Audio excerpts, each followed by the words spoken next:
السلام علیکم بچوں، ہماری آج کی کہانی کا عنوان ہے دو چاند۔ ایک دفعہ کا ذکر ہے کہ ایک گاؤں میں چاند نام کا ایک بچہ رہتا تھا جو غیر معمولی حد تک خوبصورت تھا۔ اسی وجہ سے اس کے والدین نے اس کا نام چاند رکھا کیونکہ وہ چاند کی طرح خوبصورت تھا۔ مگر زندگی نے اسے والدین جیسی نعمت سے محروم کر دیا تھا جس کی وجہ سے وہ ہر وقت اداس رہتا تھا۔ چاند کی زندگی سخت تھی، محبت اور دیکھ بھال سے عاری تھی اور وہ اپنے اندر ایک مسلسل اداسی محسوس کرتا تھا۔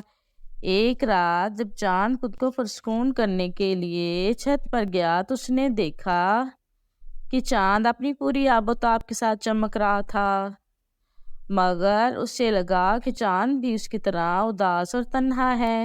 دونوں کا درد ایک جیسا ہے۔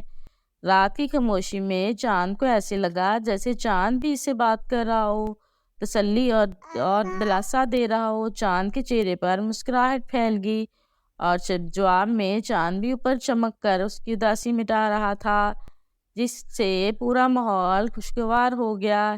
اس رات سے چاند کے ساتھ دوستی ہوگی۔ وہ ہر رات ایک دوسرے سے بات کرتے، اپنے خیالات کا اظہار کرتے اور دونوں کی خوب دوستی ہو گئی۔ ایک دن چاند نے چاند سے کہا کہ وہ چاہتا ہے کہ اسے بات کرنے کے لیے رات کا انتظار نہ کرنا پڑے۔ اس کی حیرت پر چاند نے جواب دیا، آپ کی دنیا میں یہ ممکن نہیں ہے لیکن میری دنیا میں یہ ممکن ہے۔ چاند نے سوال کیا کہ ایسا کیسے ہو سکتا ہے، اور چاند نے مشورہ دیا کہ میرے سیارے پر آ جاؤ۔ مستقل طور پر چاند نے اسے یہ بھی مشورہ دیا کہ وہ ہر روز اللہ سے دعا کرے، اللہ ہماری دعاؤں کو قبول کرنے والا ہے۔ ناممکن تو ہماری دنیا میں ہے، اللہ کے لیے تو سب ممکن ہے۔ تب سے چاند ہر روز چاند پر جانے کے لیے دعا کرنے لگا۔ ایک دن اس نے اپنے گھر سے باہر ایک چاند گاڑی کو کھڑے پایا تو اسے لگا اللہ نے اس کی دعا سن لی ہے، اور وہ